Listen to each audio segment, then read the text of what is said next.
দুই বাংলার অন্যতম জনপ্রিয় অভিনেত্রী তিনি। তার সৌন্দর্যের কাছে ফিকে হয়ে যায় সবকিছুই। বাংলাদেশের পাশাপাশি তিনি এক দশক ধরে ভারতের কলকাতায়ও অভিনয় করছেন।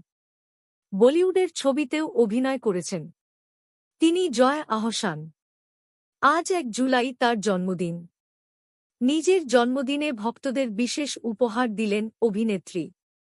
প্রকাশ করেছেন নতুন সিনেমা ওসিডির ঝলক। সামাজিক মাধ্যমে শেয়ার করা টিজারের ক্যাপশনে অভিনেত্রী লিখেছেন, চাঁদের কলঙ্ক কি পরিষ্কার হয়? জীবনের কলঙ্ক? সমাজের কলঙ্ক? উত্তর নিয়ে আসছে ওসিডি। এবার প্রাণপণে সরাবে জঞ্জাল। ওসিডি সিনেমার পরিচালক সৌকর্য ঘোষাল। সিনেমায় কেন্দ্রীয় চরিত্রে অভিনয় করবেন জয়া। তার চরিত্রের নাম শ্বেতা। করোনাকালে লকডাউনের মধ্যে এই গল্পটি